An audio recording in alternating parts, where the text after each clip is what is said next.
Boa tarde. Estamos aqui extraordinariamente no canal Paródia da Semana, transmitindo uma live com o Demétrio Xavier. Tudo bom, Demétrio? Tudo ótimo, tudo muito bom. Bom te rever assim, meio virtualmente, meio à distância. Mas como a gente tem sempre dito nesses últimos tempos, quem é jupanquiano não pode largar de mão essa frase, esse conceito. Quando o velho pergunta, a que le chamam distância? Isso me habrán de explicar. Afinal de contas, o que é distância? Tamo junto, vamos lá. Obrigado pela lembrança e pelo convite. É um prazer estar aqui te recebendo, Demétrio. E para quem não conhece o teu trabalho, né?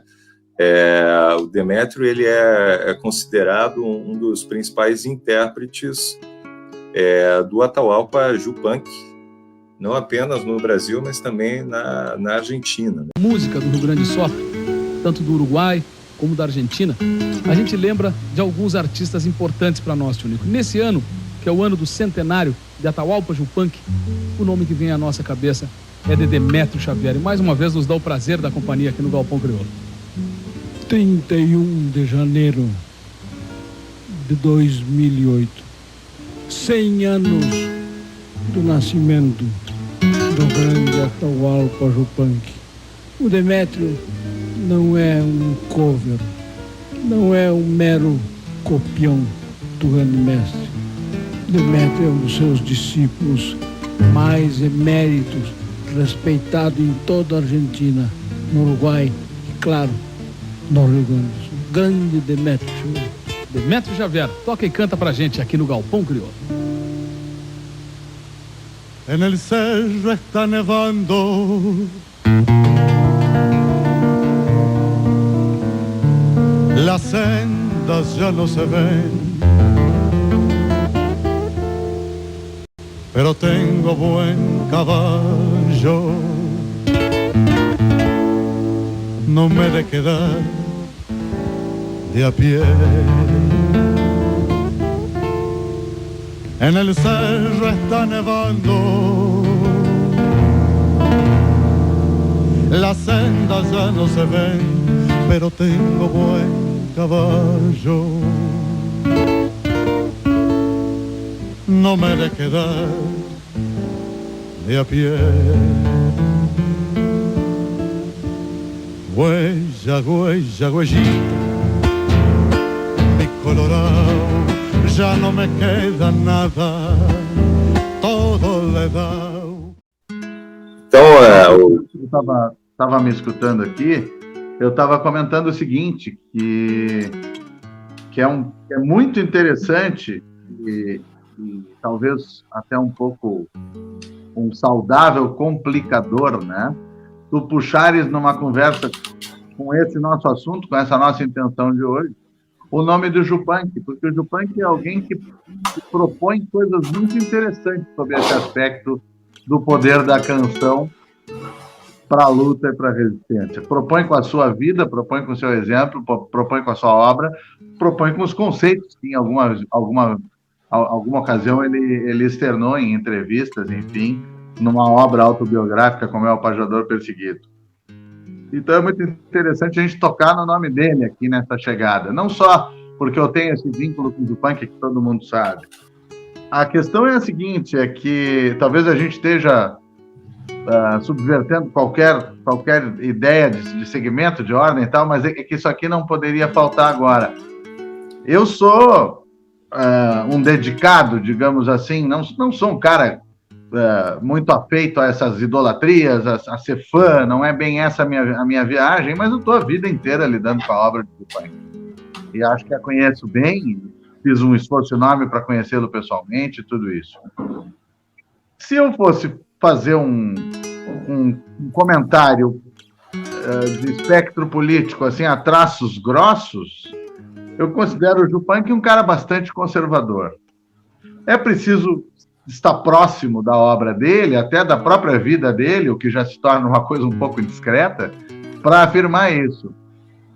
Mas tem uma série de indicadores interessantes que ele dá na sua obra que, como sempre, nos colocam uma questão muito importante. A obra de um cara grande é assim, né?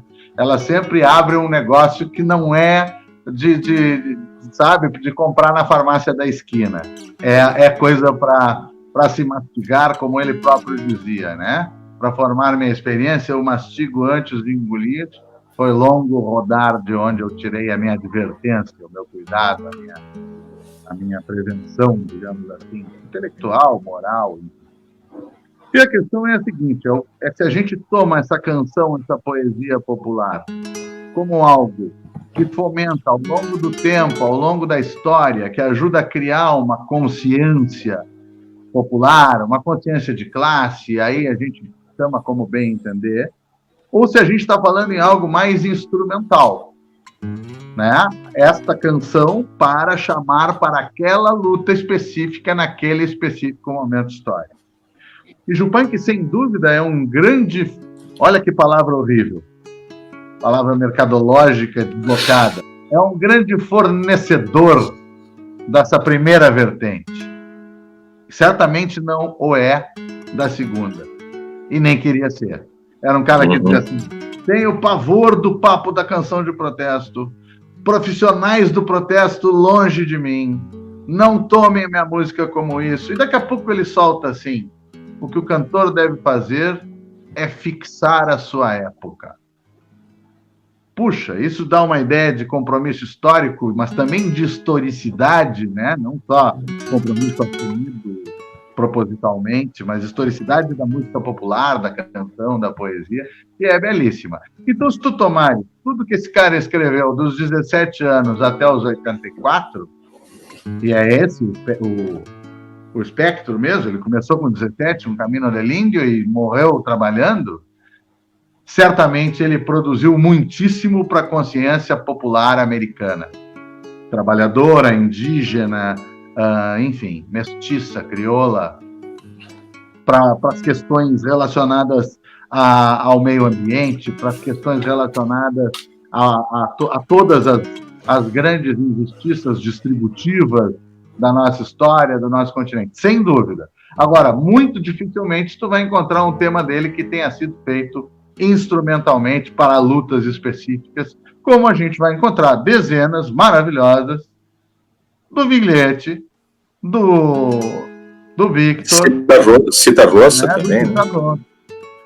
Dessa moçada aí, que estava nessa outra, do Aníbal Sampaio, que estava nessa outra dimensão de uso, digamos assim, de manejo da música popular. Então, é interessante ver que tem essas duas coisas. Né? Quando tu fala no Pajador Anarquista, eu penso no cara lá em 1902 fazendo pajadas de cartilha anarquista, sensacional, né? Sensacional, coisa linda, mas ao mesmo tempo aquilo é instrumental, tem esse lado meio de cartilha e de usar um formato popular. Mas, desde o século XVIII, pajadores, desde o tempo da cifra rasgada, quando a milonga nem engatinhava ainda, já certamente produziam poderosas armas da resistência popular. Então, vamos começar aprofundando essa primeira questão, que é justamente a consciência popular, né? A relação do folclore, a compreensão de mundo e a transformação social. Tu estudaste ciências sociais, e nas ciências sociais a preocupação com o folclore, né? Florestan Fernandes escreveu sobre o folclore paulista, e é justamente a tentativa de dar um caráter de um estudo científico sobre formulações que, a princípio, são cortadas por compreensões relacionadas a uma perspectiva religiosa, porque a religião faz parte dessa organização. Normalmente, o folclore está associado com o mundo rural, e aí perguntar a esse Platino que o rural é esse que atravessa diferentes países, né, diferentes territórios, Brasil, Argentina, Uruguai, Paraguai, né, formando essa grande unidade, digamos assim, sociocultural que, para além das diferenças linguísticas, apresenta semelhanças tanto no instrumental, no modo de vida, quanto também no vocabulário e em vários aspectos das próprias populações originárias, né, como são chamados na Argentina, os povos indígenas, né, a tradição guarani, e também, é claro, a importância da cultura africana transplantada para esse território e muitas vezes negada no âmbito, sobretudo, da Argentina, onde houve um processo de branqueamento ideológico bastante agudo, né, com aquela avalanche migratória europeia na virada do século XIX, início do século XX. Né? Então, aí entra essa questão do pajador anarquista, uma pergunta que o Guazelli me fazia, né? Tá, mas esse pajador anarquista, ele era um pajador crioulo que se converteu ao anarquismo e passou a pregar as ideias libertárias e contra a igreja e contra os caudilhos e contra a estrutura agrária injusta, ou ele era um italiano que, enfim, se agauchou e que passou a usar uma música de caráter folclórico, colocando uma letra revolucionária para se comunicar mais facilmente com a peonada, né? E essa é uma experiência que tem em vários lugares do mundo, né? Alan Lomax, John Lomax, nos Estados Unidos, começaram a fazer pesquisa folclórica e junto com comunistas como Woody Guthrie e Pat Seeger, que passaram a usar aquelas canções, aquelas melodias do universo folk para fazer proselitismo ideológico, né? Então, aonde exatamente que o Atahualpa e o punk se insere? Como é que se deu esse processo de tomada de consciência política dele, dentro da extração social na qual ele nasceu, e o modo como ele passou a ser reconhecido por um determinado público no âmbito da Argentina?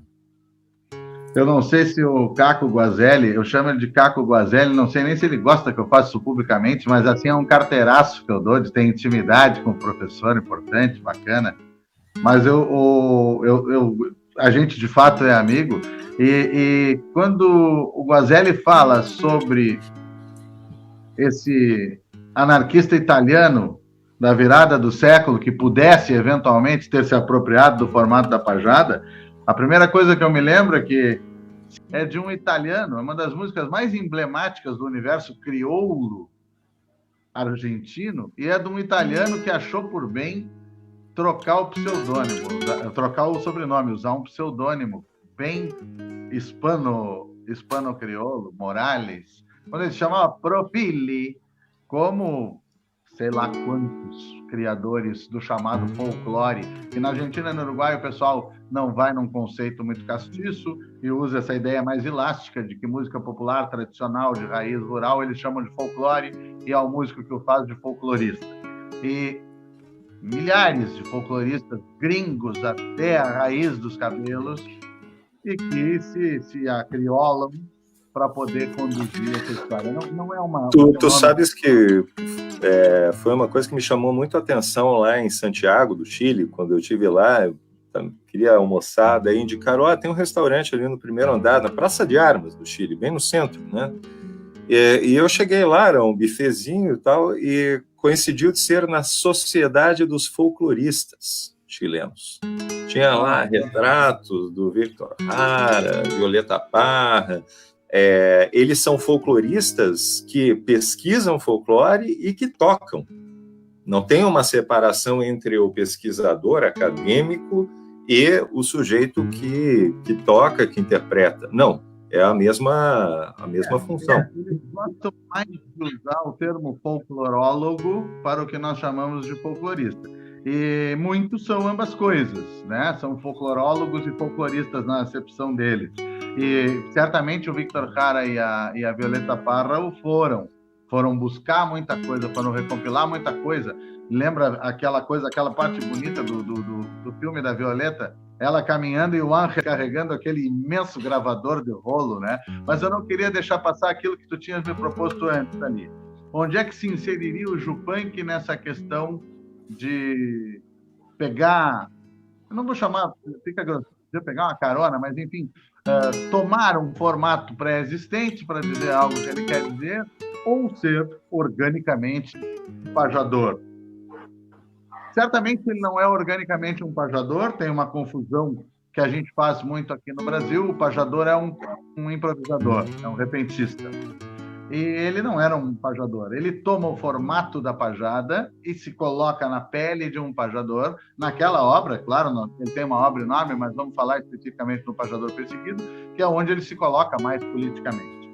E, fazendo isso, faz o mesmo que fez José Hernández lá em 1872, 1879, com El Gaucho Martín Fierro e La Vuelta de Martín Fierro, que hoje a gente conhece como sendo um livro só, mas que foram lançados para esse ato de 7 anos. Essa é uma questão que já aparece, né? Você citou aí a obra maior da literatura argentina do século XIX, o El Gaucho Martín Fierro, onde também nessa obra é um gaúcho pobre, e aí a questão, né, do gaúcho argentino afirmar o seu caráter mestiço, basicamente, né? E ele é enviado para a guerra de fronteira com os indígenas, e ele faz toda uma reflexão a respeito da igualdade, né?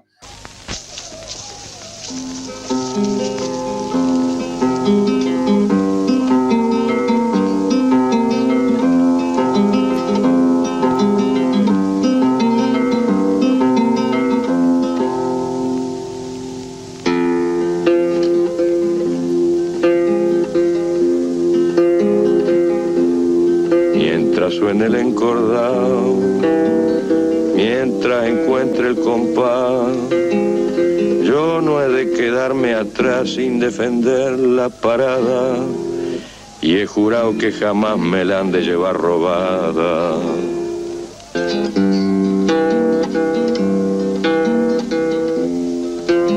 Tiemple y cantaremos juntos,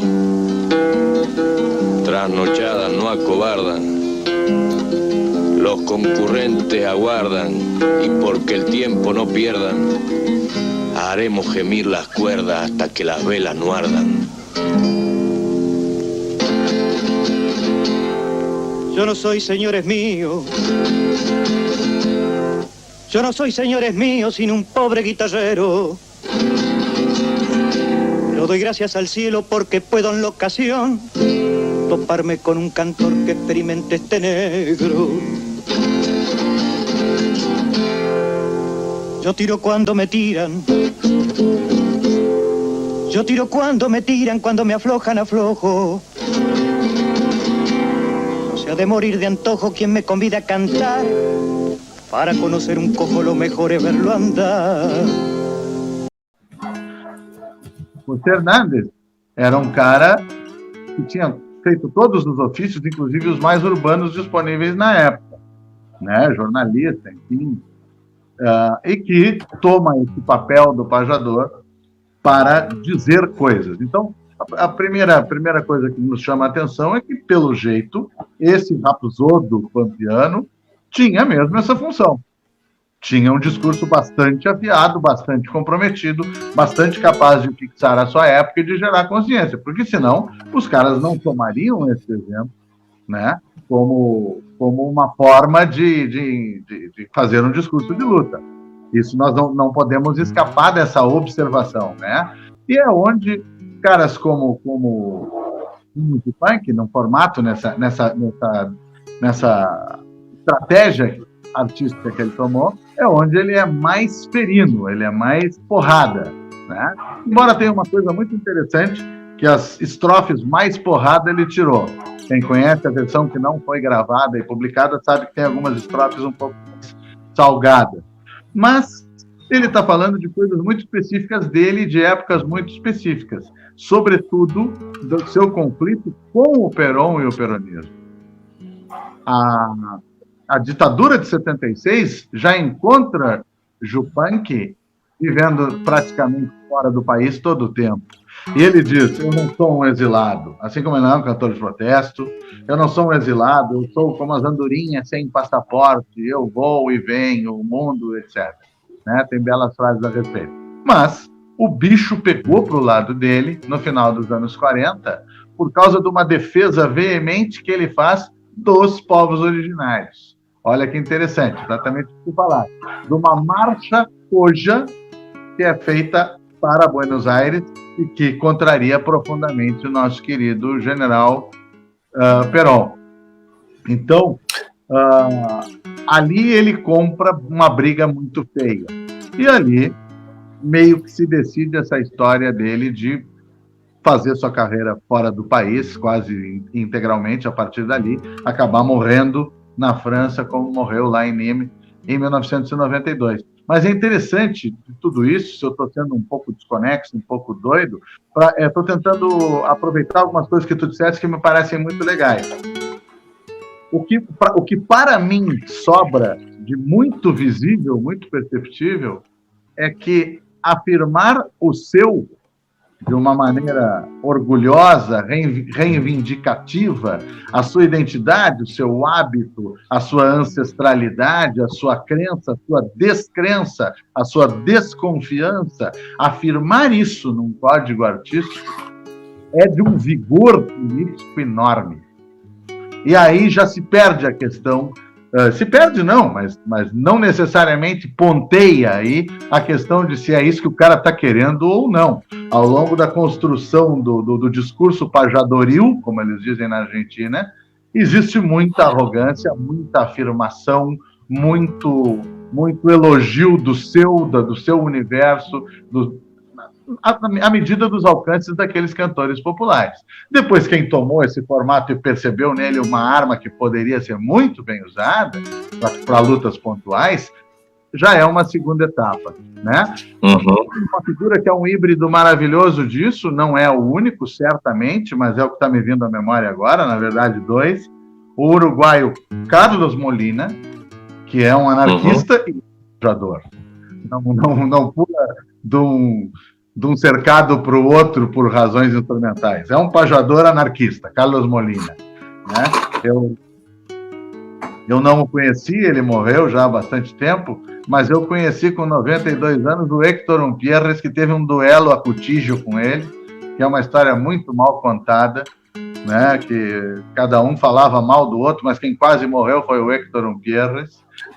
O Héctor Umpierres, conservador, Partido Colorado, sempre lencinho vermelho no pescoço, se juraram, até que é hoje, né? Puxaram os talheres, e segundo o Pierres, que ficou um tempão no hospital, apareceram uns caras que não tinham nada que ver, e ele foi emboscado, e o Molina foi desleal, não se sabe. O fato é que para o folclore da honra, né, que é tão importante para esse mundo aí, a honra meio mediterrânea, aquela que os antropólogos gostam de falar, no enterro do Carlos Molina aparece o Victor Umpierres e paja em homenagem a Carlos Molina, sem nenhuma espécie de reserva, de restemor, e fica todo mundo apavorado, achando que o pau vai pegar de novo, né? Mas o Carlos Molina, sim, Carlos Molina é um pajador libertário e anarquista, né? Talvez assim Dom Luís Acosta Garcia, do início do século XX.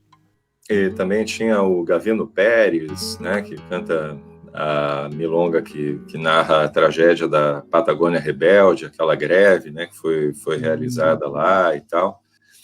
Enfim, aí entra o segundo ponto, né, que é justamente a indústria do espetáculo, a gravação e a transmissão, que é o que nós estamos, em certo sentido, fazendo aqui, porque essa épica gauchesca, e aí o Guazelli, ele me contava que o Jorge Luis Borges, ele teve esse insight de ir procurar na trova gauchesca inspiração para sua poesia, quando ele estava em Santana do Livramento, que ele viu um sujeito matar o outro a facão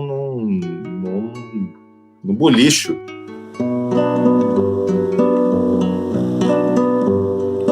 Eu lembro, foi na fronteira do Livramento Santana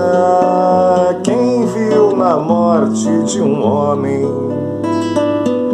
a saga da gente paisana. Algo foi dito também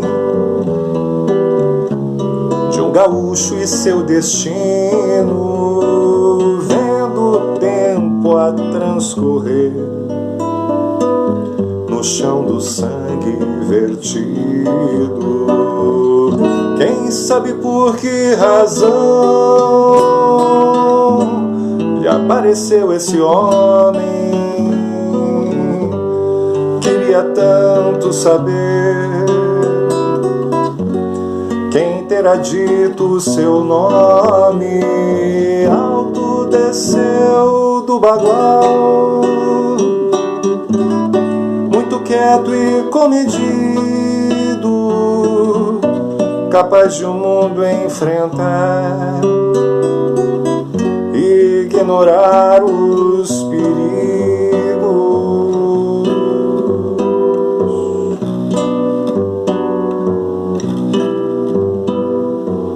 Ninguém com passo mais firme terá pisado esta terra.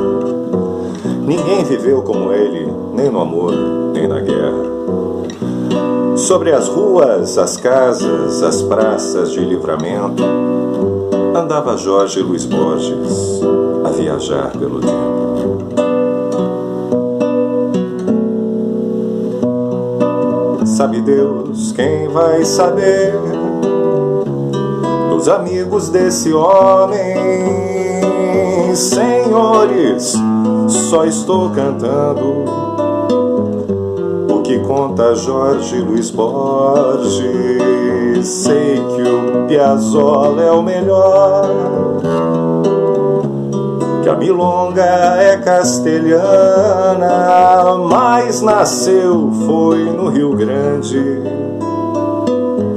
o tal Jacinto Chiclana.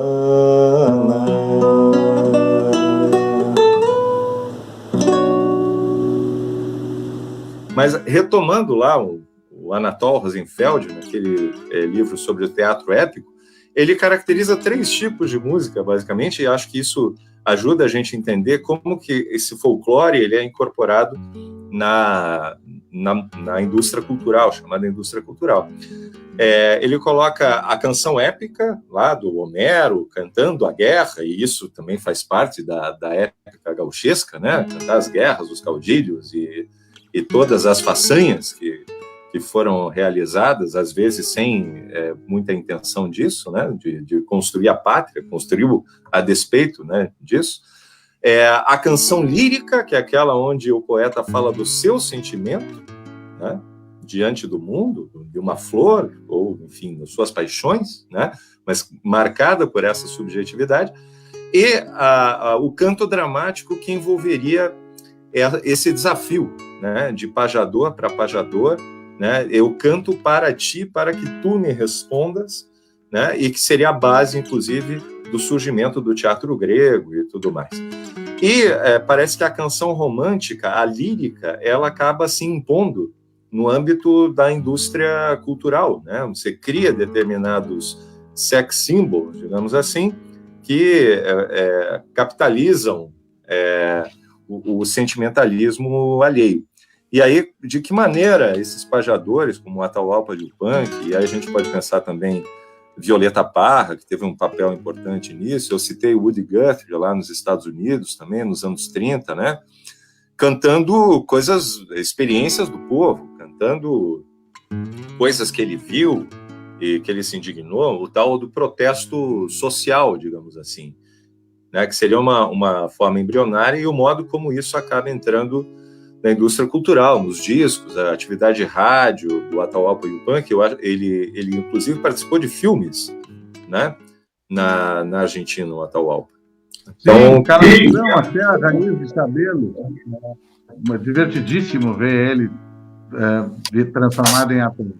Eu tenho esses filmes, no Horizontes de Piedra tem uma fala sensacional, ele com aquela voz miudinha, com excesso de peso evidente, só pôde aparecer bem num cavalo tordilho, porque era um enorme de um tordilho que suportava o machador, assim, um burro de um tordilho, e suportava o tamanho do desafio, e o vilão diz assim: se assustou o seu cavalo? E ele apeia, já com o rebenque, com a faca na mão, e diz: mi cavalo nunca se assusta, e eu tampouco, que é uma coisa horrível, dos piores momentos do cinema. Mas é um belo filme, uma adaptação de uma obra dele, e que mostra com uma clareza incrível o que tu acabaste de dizer sobre a maneira como essa lírica vai ser mais facilmente palatável por alguma razão de processos psicológicos, culturais, por um lado, por outro lado, por processos de mercado e de indústria. Porque Cerro Baio, a novelinha magnífica, e eu sempre faço essa ressalva, as pessoas não conhecem esse Yupanqui escritor, conhecem o letrista de canções, o autor de canções. Tremendo escritor. Essa novelinha Cerro Baio, existe muita reivindicação social, reivindicação de povos originários e daquele tipo de crioulo do noroeste argentino, que é muito mais indígena culturalmente, né, que está já no ambiente andino, e o filme acaba tendo como eixo uma situação de amor, uma situação romântica, né? Sem deixar de lado, sem abandonar totalmente o reivindicatório. Eu estava aqui procurando uma coisa para mostrar para vocês, porque eu conheço o Pajador Perseguido de memória no original e a minha tradução eu nunca me vi. Então, talvez ilustre o que tu disseste. Nesse assunto de cantar, a vida vai ensinando que só se escapa voando a trova que é levianinha. Sempre há de caçar rolinhas qualquer um que anda caçando. Do que ele está falando? De canto popular, que a indústria, que o intermediário da indústria cultural, seja no nível que for, vai lá recolher e diz: isso aqui é bom, isso aqui vende, isso aqui eu vou botar minha assinatura embaixo, isso aqui eu vou botar uma musiquinha fácil e vou gravar. E ele diz: puxa, o cara chega lá no meio da roda, tomando mate, comendo carne com a gente e rouba o nosso canto. Uma coisa muito interessante, porque é uma coisa da qual o próprio Yupanqui foi muito acusado. E ele diz: pois é, mas sempre há de caçar rolinhas qualquer um que anda caçando. Porém, se o canto é protesto contra a força do senhor, profundo e conspirador se arrasta de peão a peão, sem ruído, junto ao chão, feito índio bombeador. Podem perder-se 1000 versos, onde se cantem quereres, coisas de amores, prazeres, carreiras e diversões, suspiros de corações e líricos padeceres. Agora, se o verso conta da pionada história, desvendando a trajetória das tristezas suportadas, a trova fica agarrada, que é um carrapato à memória. Então ele está falando de material diferente. Resta a gente pensar se a gente concorda, se é assim, mas pela sua tremenda experiência, ele diz: não é a mesma coisa o que se produz e o ato de produzir, o processo de produção do canto, que pode se tornar esta arma, esse instrumento de consciência social, e do canto que facilmente se vende, como facilmente se caçam pombas rolas. E aí, belíssimo, né? Aliás, o teu trabalho de tradução do Pajador Perseguido é incrível, mas justamente esse foi o eixo do rumo da nossa charla ali, na minha postagem, que é, bom, o disco está gravado, né? Já faz aí uns 50 anos, eu imagino, mais ou menos, né? O Pajador Perseguido. Seria mais ou menos isso? Ele acaba aparecendo em 72, eu acho, mas ele já é dos anos 60.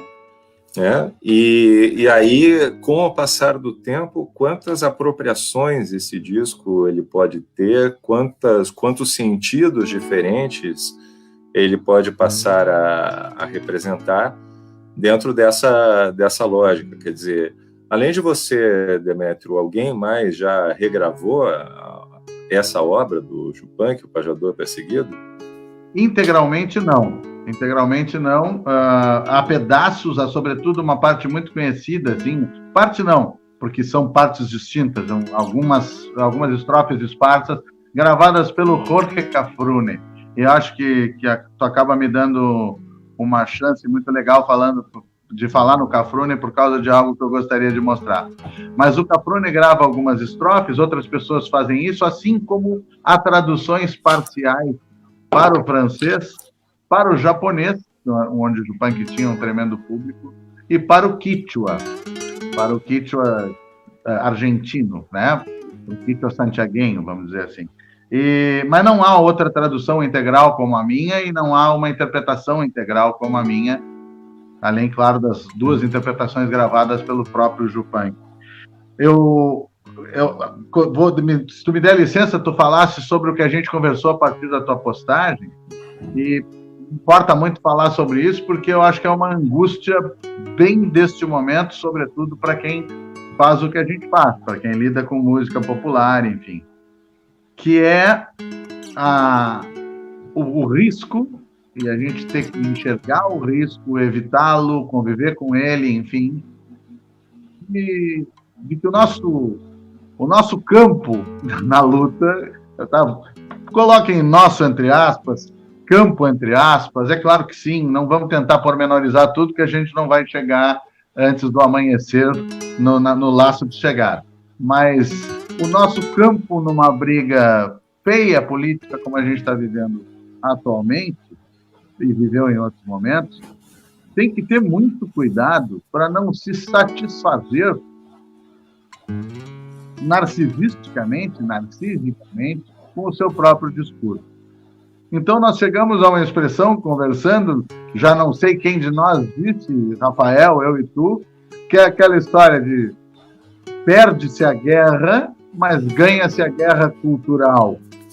Nós perdemos, mas a nossa música é linda, nossos poetas são melhores que isso, né?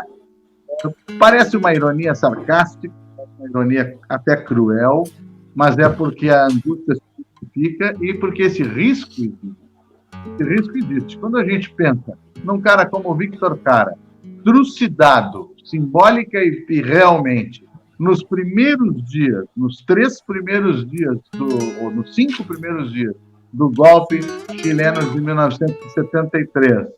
E hoje a gente fica afirmando, se emocionando, ouvindo pessoas dizerem que ele está mais vivo do que nunca, essa canção está mais viva do que nunca.